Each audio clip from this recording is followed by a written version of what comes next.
नमस्ते मित्रों। हिंदी की क्लासिक और मनोरंजक कहानियों के चैनल में आपका स्वागत है। आज सुनिए अपनी प्रिय लेखिका डॉक्टर संगीता झा जी की लिखी हुई कहानी चेहरे। तो शुरू करें कहानी चेहरे। I am the favorite child of God. Never had any problem in life. I had best set of parents, family, then in-laws, husband. What more you want? लेकिन मेरी आवाज़ उन बहनों के लिए है जिन्हें समाज के दरिंदों से बचाना है, उन्हें खुद को पहचानना सिखाना है। ये भाषण था मिसेस रस्तोगी का, जो हमारे क्लब के वीमेंस डे सेलिब्रेशन की चीफ गेस्ट थीं। मैंने उन्हें बुलाने का मशवरा दिया था क्योंकि मैंने उन्हें बचपन से देखा था और उनके संघर्ष को बहुत पास से देखा था। सोचा था कि इतनी सारी महिलाएं जो सेकेंड ग्रेड सिटीजन की ज़िंदगी जी रही हैं, इनकी कहानी से प्रेरित होंगी। लेकिन यहाँ तो माजरा ही दूसरा था। इतना बड़ा झूठ कैसे कोई बोल सकता है?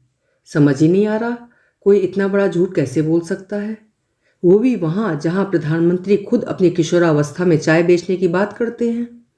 जबकि इन मैडम की कहानी तो फर्श से लेकर अर्श तक की है और इन्हें बुलाने वाली मैं इनके सफ़र की चश्मदीद गवाह। गोल गोल रानी, इत्ता इत्ता पानी, वही बचपन घूमने लगा मेरी आंखों के सामने। मैं अपने अम्मा बाबूजी की इकलौती लाडली बेटी, भैया की भी जान, घर से थोड़ी दूर एक शर्मा परिवार। पता नहीं क्यों ज़्यादा बेटों की आस में उनके 7 बच्चे थे, 5 बहनें और 2 भाई। छोटा सा घर, दोनों भाई राजा और बहनें घर की मेहरी, रसोइया, माली, जमादार, सब कुछ। मैं पूरे मोहल्ले में रानी बनी इठलाती फिरती। उन भाई बहनों में चौथी और बहनों में तीसरे नंबर की बहन स्वाति मेरी दोस्त थी। हम स्कूल साथ जाते और शाम को भी साथ साथ घूमते थे। लेकिन क्या मजाल, उसने मेरी मस्ती देखकर कभी खुद पर तरस खाया हो। वो खुद के जीवन से इतनी संतुष्ट थी कि मुझे वो बॉडम समझती थी, जिसे न चाय बनानी आती है न कपड़ा धोना।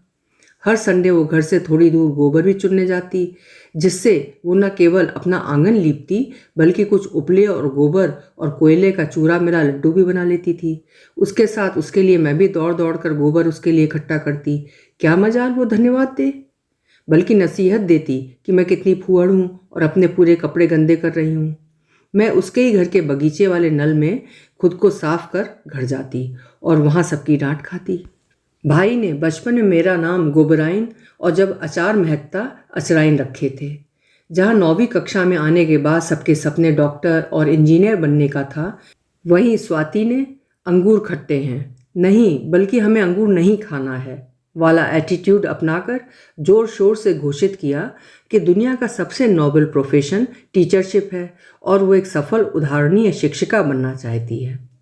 बस क्या था, हम सब मैं डॉक्टर बनूंगी, इंजीनियरिंग करूंगी बोलते रह गए और मैडम स्वाति कक्षा की सर्वपल्ली राधाकृष्णन बन गई। सभी शिक्षकों को बड़ा गर्व हुआ कि कोई तो है कक्षा में जो उनका अनुकरण करना चाहता है। उसके बाद हमारे रास्ते अलग अलग हो गए। पढ़ाई और शादी के बाद मैं झांसी आ गई और मायके की डोर पूरी तरह से कट गई। स्वाति ने अपनी इच्छानुसार गवर्नमेंट स्कूल में शिक्षिका की नौकरी ज्वाइन कर ली थी। उसकी शादी किसी इंस्पेक्टर से हुई, पर पति के शराबी होने की वजह से वो वापस मायके आ गई और भाभीयों की चाकरी कर रही है, ऐसा मुझे पता चला था।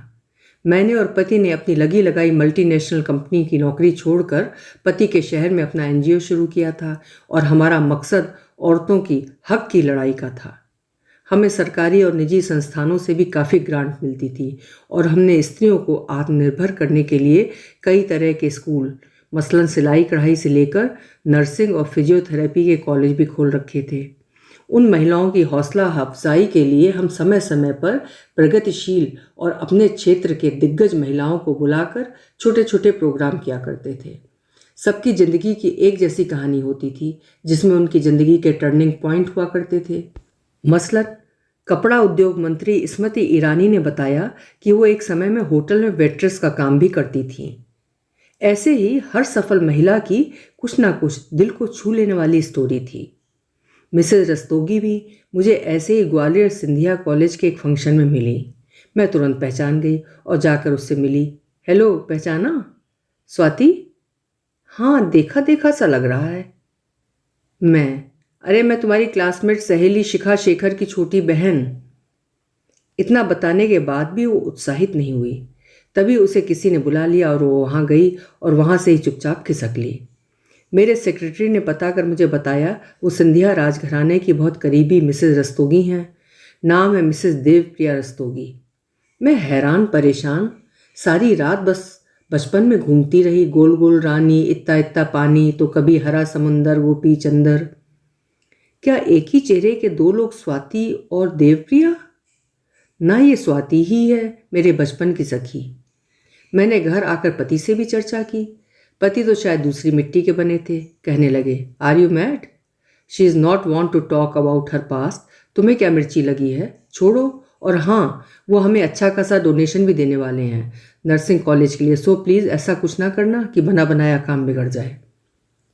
मुझे तो अब पति में भी खोट नजर आने लगा था। बड़े आए हैं। जब एनजीओ शुरू किया था तब बड़े आदर्शों की बात और देश सेवा, नारी उत्थान का जज्बा, और अब डोनेशन की बातें।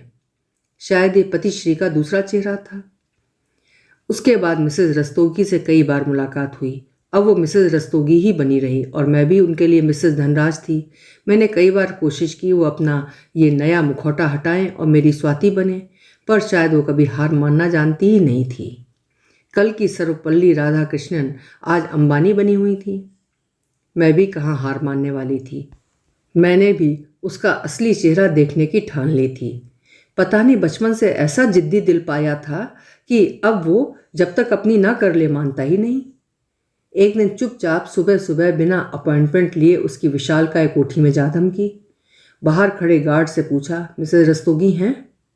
गार्ड का जवाब, कौन सी, छोटी वाली या बड़ी? मैंने आश्चर्य से फिर पूछा, मतलब? गार्ड बोला, अरे आपको नहीं मालूम, हमारे साहब की दो मेम साहब हैं। साहब और बड़ी मेम साहब तो कहीं जाते नहीं, छोटी मेम साहब ही सब जगह जाती हैं। आपको कैसे नहीं मालूम? मुझे तो मानो पाला मार गया। ये कैसा कॉम्बिनेशन, गॉड्स फेवरेट चाइल्ड और सेकंड वाइफ। सोचा यहीं से थोड़ी जानकारी ले लूं, लिखने के लिए मसाला भी मिलेगा। गार्ड कहता जा रहा था, छोटी मालकिन साहब के स्कूल में पढ़ाती थीं और उसी स्कूल की वार्डन भी थीं। दिखने में अच्छी और पढ़ाती भी बहुत अच्छा थीं। पुरानी शादी से तलाक याफ्ता भी थीं।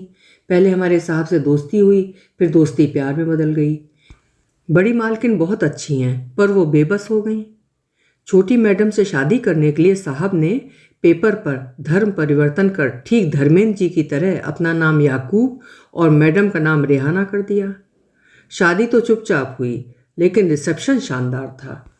अरे, रिसेप्शन में धनराज परिवार के सभी लोग थे, आपको नहीं देखा? मैं ये सब सुनकर थोड़ी परेशान हुई और मुझे लगा मेरे पति को भी सब कुछ पता था, लेकिन कभी मुझे आभास भी नहीं होने दिया। मैं भी वहाँ से उल्टे पैर बिना मिले मिसेस धनराज बनी लौट गई। रास्ते भर सोचती रही कि मेरा भी छई की छप्पा छई और एक मस्त हवा वाला चेहरा यहाँ किसने देखा है।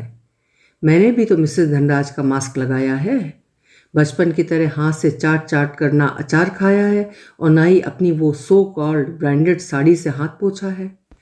जितनी जानकारी मिली वो मेरी दुष्ट बुद्धि के लिए काफ़ी थी। हम अपना अपना नया चेहरा लेकर मिलते रहें, यही वक्त की मांग है। अभी आप सुन रहे थे डॉक्टर संगीता झा जी की लिखी हुई कहानी चेहरे। उम्मीद है कहानी आपको ज़रूर पसंद आई होगी। फिर मिलेंगे। आपका समय शुभ हो, मंगलमय हो।